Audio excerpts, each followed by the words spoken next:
Gear Tasting Radio is brought to you by Imminent Threat Solutions. ITS provides knowledge that empowers individuals with indispensable skill sets to explore the world and prevail against all threats. Right now, as a special thank you for all podcast listeners, we're offering 10% off in the ITS store. Simply use the code GTR to save 10% at store.itstactical.com.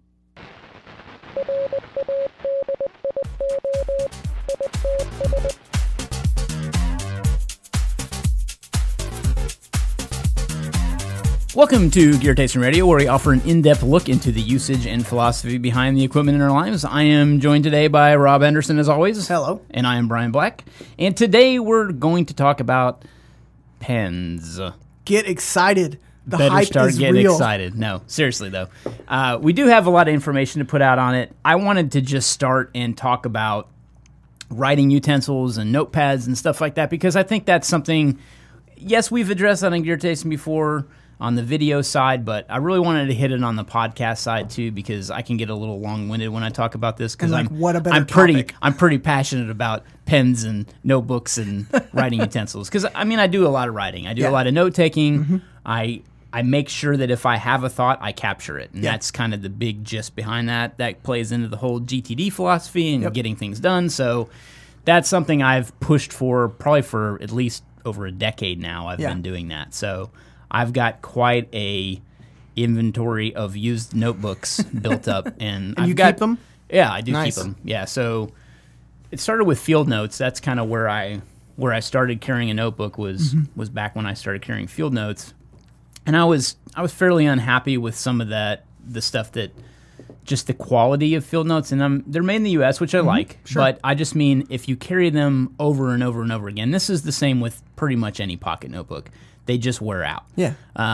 However, I felt like field notes were wearing out faster for me than some notebooks were.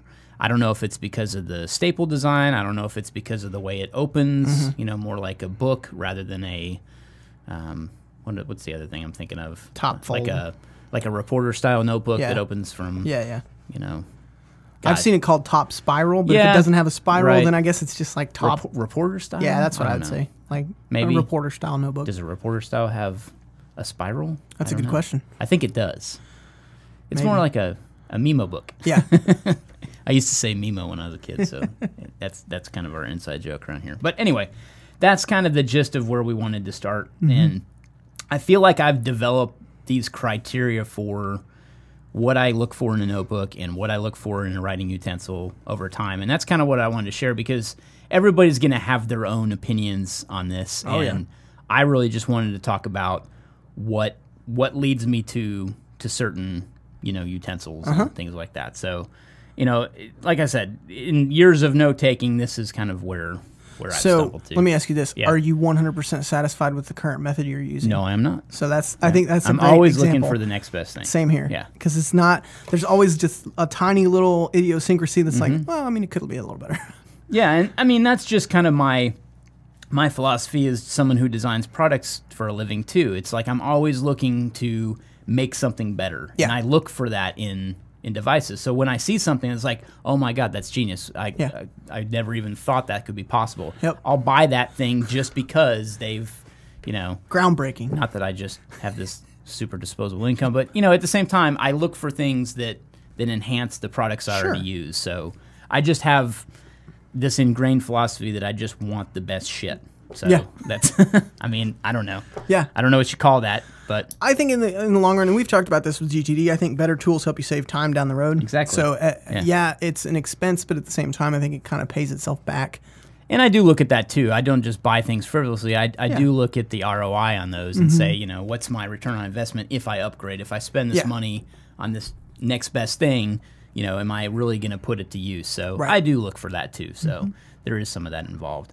But so just to kind of start off with those criteria for pens, let's just start with pens. So I've used quite a few things over the years. I think that I started with I want to say Parker Jotter was probably one of the first pens that I carried when I started getting serious about carrying a pen. Carrying a pen that I liked, that I started appreciating the cartridge. So that's been a big thing for me, is appreciating the type of ink and how it writes first, primarily over the style of the pen or the way it carries. So they're all very important criteria, but I think at the if I was to name one thing that I would look for first in a pen, it would be the type of cartridge it has. Yeah, and how I think it that's writes. the number one criteria. Yeah. So for me personally, I like a very fine cartridge. I like to write very small because I do carry a pocket notebook, which is small in itself. It's 3.5 by 5 or so. Yeah. So I try to keep my writing as small as possible, and that's just my style anyway. See, that's I do just a medium. How I like to write. So it's just, and I don't really, because I use the big 5x7 notepads, and so I'm not as concerned with space. But if I was... You carry one of those in your pocket? No, and that's the thing. I don't carry a pocket notebook. Okay. I've been trying to force myself to use my phone to get stuff into OmniFocus and GTD. Which is a great tactic, too. But I keep one on my desk, and anything that I have to think about or whatever, I write it down and toss it in my inbox. So for that, I use the 5x7 standard ones. But anytime I'm camping or anything like that, I'll carry a smaller notebook. And the medium cartridge gets to be kind of a pain because you're writing a lot bigger than you normally would. So, I mean, one of the reasons I use a fine cartridge, too, is just I like the style. So, I like, and there's two different kinds of styles I feel in that genre. So, you've got kind of your ink pen cartridge, and you've got your gel cartridge. So, the gel smears more easily, in my opinion, and pens can sometimes do that, too. So, you get a lot of that with that as well. So, I look for something that not only writes fine, or even extra fine, depending on what kind of cartridge it is, but it doesn't smear easily too. That's a big thing for me too, because when I write, I'm always got my palm on the pad too, and I wind up smearing stuff around it. Yeah, ink all over it. Yeah, but so those are big criteria for me too, and like I said, I kind of started with the Parker Jotter, and that's probably the earliest pen I can remember. I think I had some Uniballs before then, like a capped pen, and I remember them being kind of a gel pen too, and I was always just kind of dealing with smears all the time, and that was what led me away from that. Was like, man, I got to get a new pen. I keep smearing this, and now I know. Now that I'm thinking back, it was Uniball pens that I used to use. So that's what I kind of grew into, was a Parker Jotter, and I also really liked that it's a stainless steel body, and you can use it as an impact device if you had to. It's a good pen. I think I wrote an article on that. I think so, because I picked one up off that tactical pen article, and it was like, screw your tactical pen, just get a Parker Jotter. Yep, steel and does the same thing, and it'll pass through airport security, no problem. Yeah, but that's what I really like the body of the pen. And I like the clip on that Parker Jotter. I just didn't like the cartridge. Right, because it comes with a space pen cartridge, doesn't it? So you can put I believe you can put a space, don't quote me on this. I'm pretty sure you can put a space pen cartridge in, or something like that. But see, I don't even prefer the space pen cartridges. Yeah. They're a little Well, I was getting to that sticky. Too. Exactly. I agree. So the Parker cartridge, you can get a fine in that, but I was just never really happy with it. It would always skip a lot. So, you'd be writing and you'd get that skip in there, and it drove, you just shuddered. I shuddered when I did that too. It drove me insane. So I progressed from the Parker cartridges to, I think that's when Fellhalter, if I'm pronouncing his name right, released the TI Bolt pen. And I was all over that. I was like, man, that's a great design. I love that it still looks kind of modern. It doesn't look like a crazy tactical pen. It's a titanium body with, men love titanium just like Bluetooth. So gotta be titanium. But it had an interesting design to it. I liked the click nature of it. So the bolt action. The bolt action was just the coolest thing when I saw that. So I was like, man, I got to get in on that. Yep. And I got in on the crowdfunding when he first released those, and got mine from that. And actually, we referred a bunch of people over to him for the crowdfunding thing, and he wound up just sending me another pen for free, which is pretty cool. But it was a cool relationship to have with him at the time, and I've really always loved his design. I think he's got a shorter one that came out. That would be good. Yeah. But the TI Bolt is great. I carried that for a long time, and I still have those on my desk. So they're a little bit heavy for me, I've found, to carry in my pocket. Titanium pen. It drove me crazy when I actually lost one, and I did lose one, and it just ruined me for a long time. Right. So that's the other thing about having nice stuff. You really care if you lose it. And that's a great point. Yeah. To why you should maybe choose a cheaper pen. If I would have lost a Parker Jotter, it wouldn't have been a big deal. Pick another one. I am more careful now. It's just like buying a good pair of sunglasses. Sure. When you buy a good pair of sunglasses, you watch where they go, and you don't want to leave them anywhere, and you learn your lesson if you do something like that. real quick. Definitely. So that's how it's been since I've owned a nice pen, is that I've really cared for it and, Sure. you know, made sure that if I loaned it to someone, I got it right back. And it's just, yeah. But so that's where I came to. And then, so with that TI bolt, I got a replacement cartridge that came with it called the Schmidt. Which is And like... it's one of the best cartridges on the market. Just stop your search by the Schmidt. Yeah, so Schmidts are amazing cartridges. They check all the boxes for me. They're great. But I did start to go through them quickly. Yeah. And I also, they weren't fine enough for me. Oh, okay. So that's kind of my ever-increasing quest to, you know, to have a new thing, basically. Because I think, what are the TI bolts around, like 100 and some 150 bucks or something like that? Yeah. Well, I mean, it's not cheap. We'll link to them too. Yeah. But we'll put that in the episode intel. But so I kind of progressed from that, and I thought, okay, this is a heavy pen. And so one of the other criteria that I didn't mention is the clip on a pen. I'm big on that. So it's got to have a really strong clip on it, because I'll put it in my jeans pocket, in the same pocket I carry my phone in. And Really? yeah, and so that's kind of clipped on the outside of my pocket, and that's how I like to carry it in jeans. And when I'm in shorts, though, I can't do that, because I have never felt the clip on a pen is strong enough to be able to do that on a pair of shorts. On a thinner material? Right. Okay. So gotcha. thinner material. I usually have shorts that Gotcha. are, you know, like I don't know what you'd call this, like a dry material. yeah, like I a forget what it's Drylex called. material or something like that. So it's thinner material, and I mean, we live in Texas, so the reality of it is I'm wearing shorts for the better part of the year, rather than, you know, pants. Sure. So I would prefer to just wear pants all the time. Yeah. When I'm home, I don't, but you know, there is that. Pants optional. Yeah. So I mean, that's part of my criteria as well. So it's got to have a really strong clip on it. It's got to be lightweight. Yeah. It's got to be small enough to be able to be carried in a pocket next to a phone. And I have the 7 Plus, so I've got a fairly large phone to begin Chonga. with. So most pens, you know, dwarf in comparison to the length of the phone in my pocket. So, but you know, the other criteria too is that I don't want a pushback pen. So what I've had happen before is that when I have had my pen clipped on my jeans, I'll go to, you know, lean over or something and be sitting down, and that what do you call that? Clicker? I call it a clicker. Yeah. So the Jitter is notorious for that. It's got a clicker at the top. It was actually in the James Bond GoldenEye movie. It was like... It's in a movie about its clicking ability. Yeah, and that's the Parker Jitter, if you're wondering what that pen is in GoldenEye. So the problem with that is I'll sit down, the top gets depressed, and then the ink will just be sitting there on my pocket. You're taking notes on your pocket. Right. So I've had a pen basically leak in my pocket because of that. Oh, yeah. So that's kind of what pushed me away from the Parker Jitter too. I forgot that. That was kind of, just kind of came into my head. But so that's a big deal to me too. I don't want a click cap. Right. What the heck do you call that? It's got to be a click cap. Clicker. I mean, there's someone out there screaming. I'm sure there's I know what that's called. Like a legitimate name for it, but I don't know.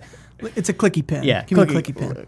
Clicky just sounds so. Well, bad. yeah, but I mean, my clicky pen, button depressible engagement method. I don't know. Yeah. But anyway, so that's my big deal with that. So, you know, it's got to have a good clip. It's got to not be a clicky pen, and I don't really care for caps that don't fit on the back of a pen either. So caps bother me because what I like to do is I like to use my own pen when I sign receipts too. Like I don't like to use the pen that comes in the little thing when you pay for a credit card purchase at a restaurant or something. I don't know where that pens. I don't know where that pen's been. Yeah, they got like fishing pens or something. I don't know. But anyway, so that's kind of a big deal for me too. And I broke my rules though recently because what I went with is there's a pen that was like $300 from Mont Blanc that came out. It's called the M pen, and I never thought I would own a Mont Blanc pen that I wasn't gifted because my wife's parents got me a Mont Blanc when I graduated college, so that was like, oh, I thought that was cool, but I've never really liked the way it wrote. I don't like Mont Blanc's refills, so that like immediately, like I love the pen. It's a nice pen. Number one criteria. Yeah, and I don't care how much it costs. Like it's my criteria. Yeah. You know, if it checks boxes, I don't mind getting into it. But I've never wanted another Mont Blanc because I've never liked their cartridges. But we were poking around in there one day at the store in the mall, and I saw the M pen. I was like, so I looked at it and it said it has an art fineliner cartridge to it. And I was like, is that a new cartridge from Mont Blanc? That's interesting. Yeah. So I tested it out there at the store. I was like, let me write with that. And I loved it. I immediately fell in love with it. Done. Like, it was Sold. perfect criteria. It didn't smear. Okay. It was fine enough. It was like an extra fine tip. That cartridge was built specifically for that pen. So I was like, you know what? I'd like to try it. And it broke rules because it does have a cap. So that is a problem to me. But, I think we talked about that, and you were the one that kind of enlightened me that Mont Blanc has removable caps. Somebody commented and told us. Oh, is that where it came from? from? So that when you take the cap off your pen, it's a reminder that you've given someone your pen. Yeah, so you hold the cap, you give someone your pen to write with, and then you know that they have it because you have the cap. Exactly. So I thought that was interesting. I never really put that together before. But anyway, so that's what I'm on now. I don't really like the clip per se that's on that. It's a little weak for my taste, but it is enough to keep it clipped on my jeans when I'm Okay, I didn't realize jeans. it had a clip. Yeah. That's great. Yeah, but what I like too is it's a magnetic cap. Ah, that's nice. So No the pen screw. it doesn't screw off, and I can actually finagle it in my hand to still use it one-handed, and I can actually remove the cap and still use it one-handed and put it back again. I've kind of trained myself to do that like a dog. But anyway, that's kind of where I'm at with my pen progression. And that's kind of a criteria for me is one-handed. And I don't know why. Like, I'm never, when I'm signing anything, I'm not doing anything with my left hand, but it kind of irks me when I have to, uncap a pen. Yeah, it is kind of a pain. Because you should be able to use your hand to hold the piece of paper or something you're writing with, or now I got to hold a cap or something like that. So it's inconvenience. Yeah, but like you said, you managed to do it with one hand, so and the magnetic means you're not unscrewing it. The screw caps are the ones that always get me. That bugs me too. It just doesn't make sense for an EDC pen for me. Yeah.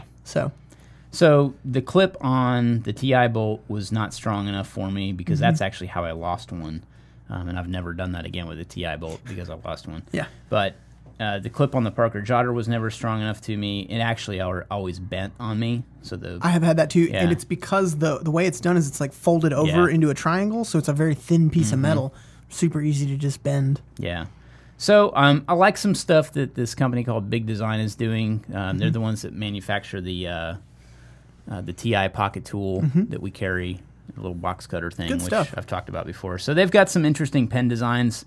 I like a lot of the stuff they're doing. They're building these pens that can basically take any kind of insert, which is very interesting to me. I don't know if they'll take those art fineliner inserts from Mont Blanc, but that would be a game changer to me. If they came out with something that checked all the criteria and I could use that cartridge from Mont Blanc that I love, man, that would be amazing. So the best. That's what I have to test out to see if that's possible or not. But that's kind of my long-winded dissertation on pens. Yeah. So did you have anything that forced you to get a certain kind of pen? So I used to work at Best Buy and I was on the Geek Squad, and the papers that we filled out for customers were carbon copy paper, and ballpoint pens suck on carbon copy paper. So I actually got to use that Pilot G2, and I was a huge fan of those. The only other reason was because they're cheap, and as soon as you hand someone your pen, they steal it from you. So I would end up losing 1 or 2 pens a week. So something like the TI bolt would not be a good option. But I've found the Schmidt cartridge is the closest to that gel smoothness without the smearing and the inkiness that you normally get.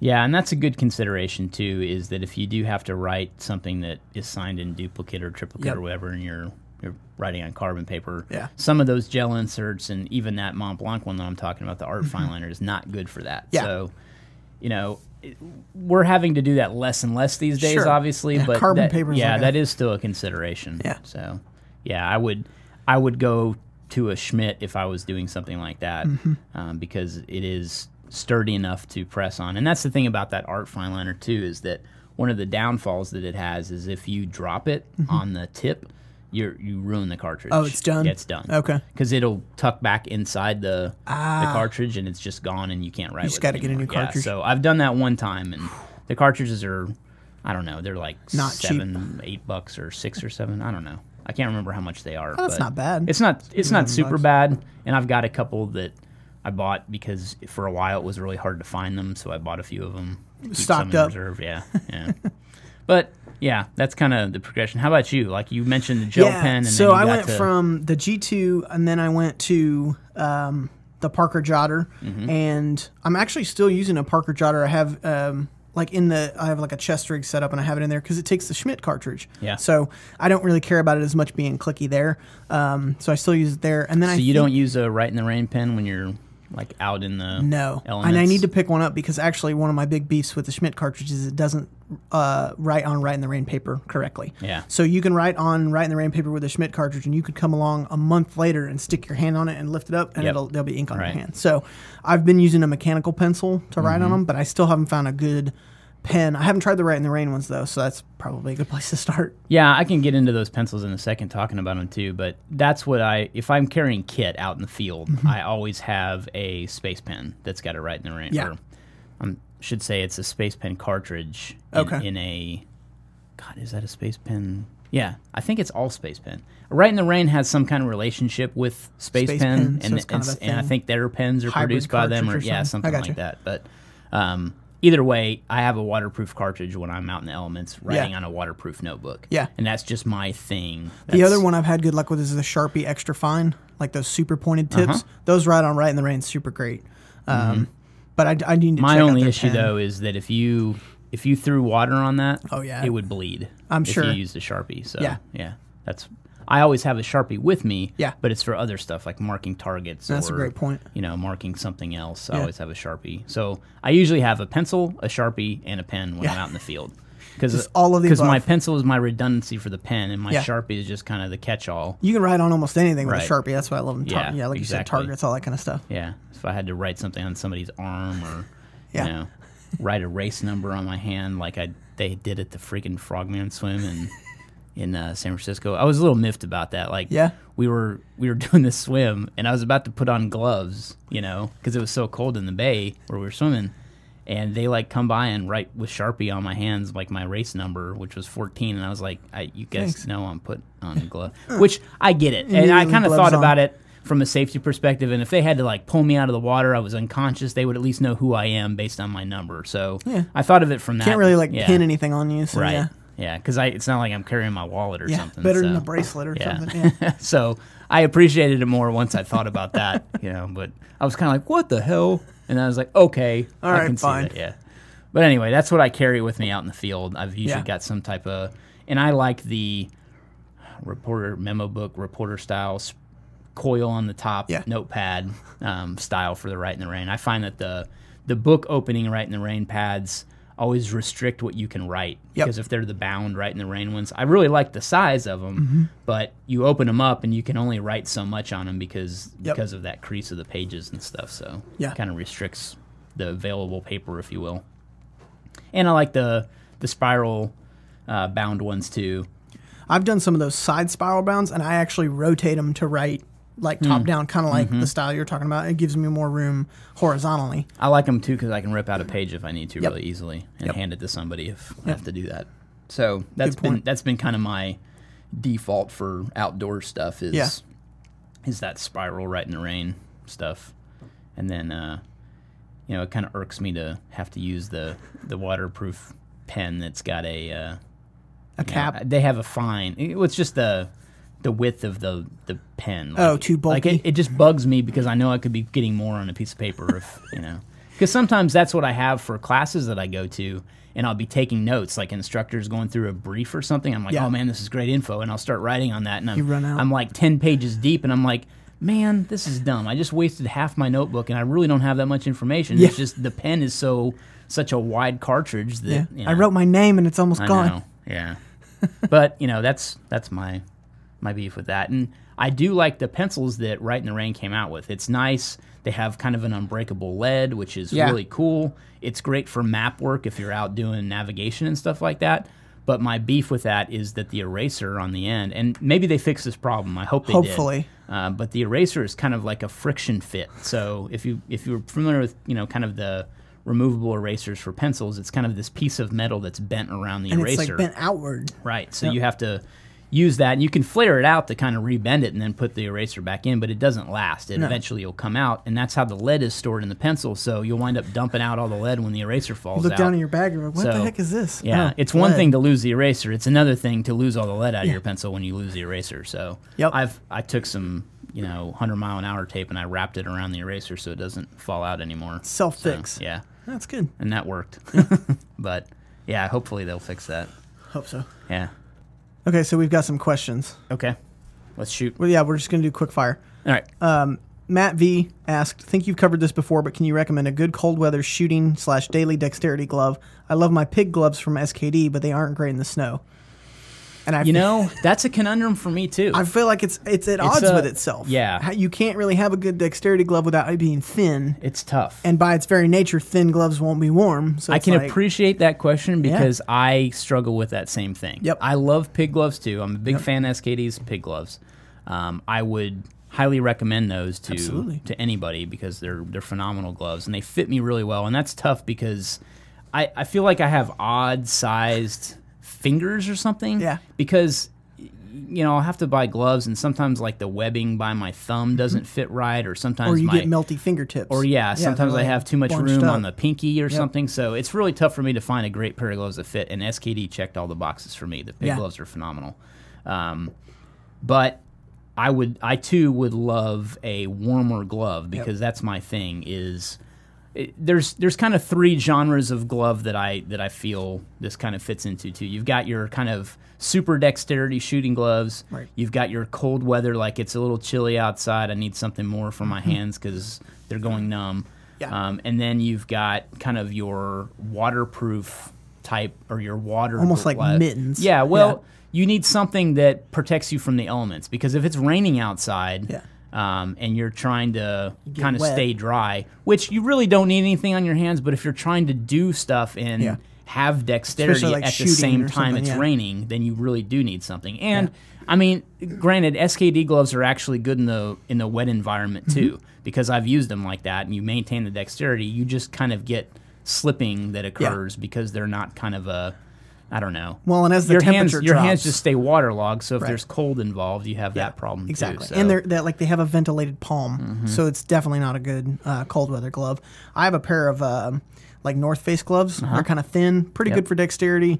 I mean, I wouldn't choose them for dexterity, but like it's best of both worlds. I think it's tough to kind of strike that balance of like keeping your hands warm, but also keeping your nimbleness. Yeah, if I was going to recommend a company to go look at for warmer gloves, I would go to OR. Yeah. Because Outdoor Research has really good options for that. I still feel like they don't fit me as well as SKD gloves, but that's just me personally. They might fit anybody out there much better than they do me, but they make some colder weather gloves that I really like. In fact, they do the whole military glove system, so along with like the PCU or personal combat uniform, OR does a glove package like a layer? too. Yeah, so that's cool. It's not. I mean, it is a layer system because some of their gloves do have a mitten or a insert that goes inside to keep them warmer.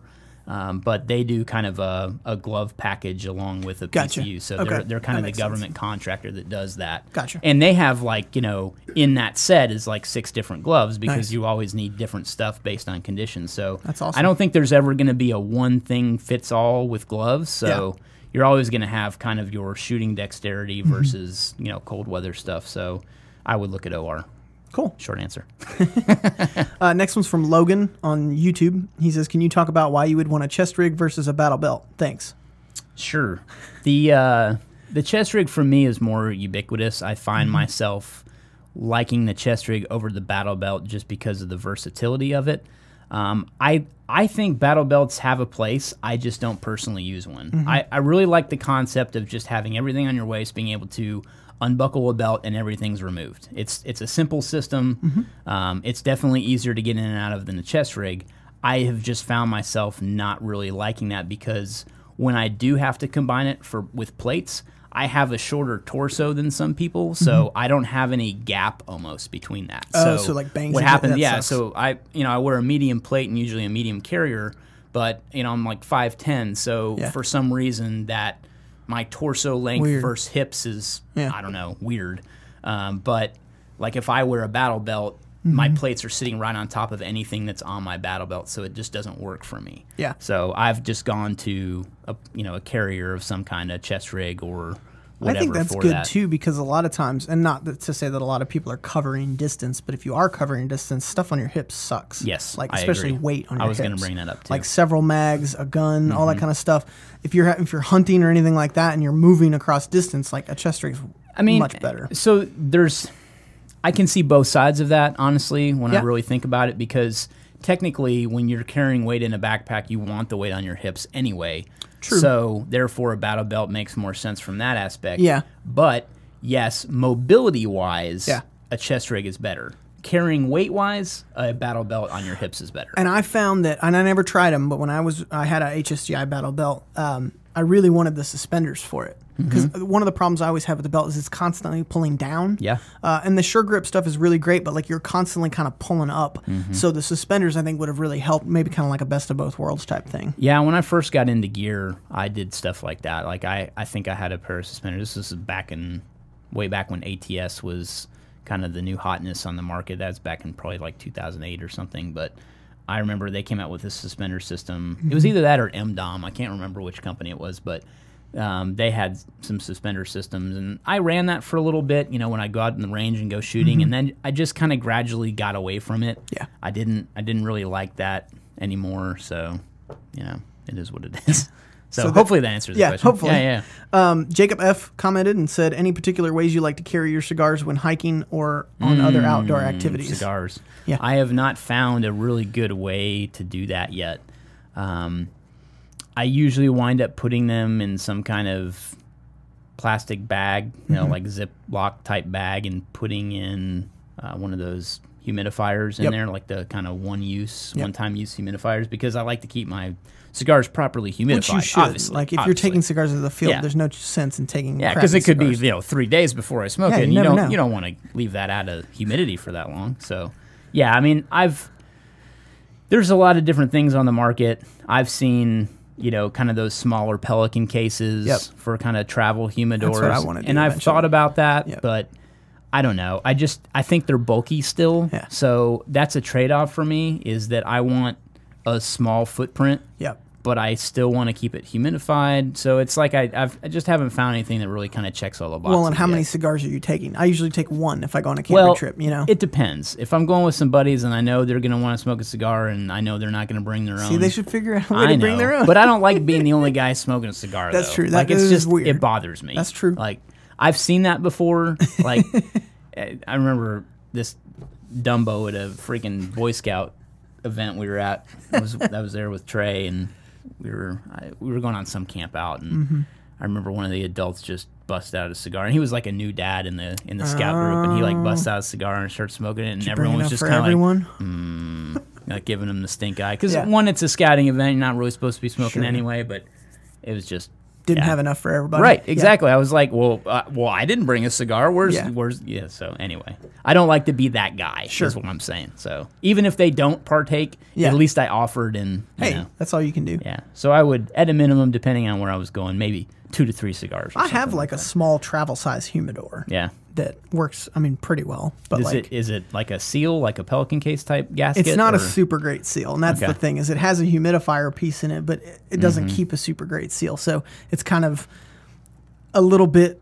okay, but it doesn't really do what it needs to. I need a seal. Well, I will put that question to the group. Yeah. Along with the glove question. If you guys know of some good cold weather gloves that you can recommend that aren't OR, because I kind of already know their product line pretty good, but if you got some recommendations for gloves, cold weather stuff, definitely put it in there. If you've got a glove that checks all those boxes, put it in there. Put in some comments about that, and then also with this cigar, absolutely. You know, ways to carry those into the field. If you got a little mini humidor, or I don't know what you call those little case, like a cigar case, I guess. That's what I call it. Yeah, it doesn't really have humidification. Anyway, it keeps them.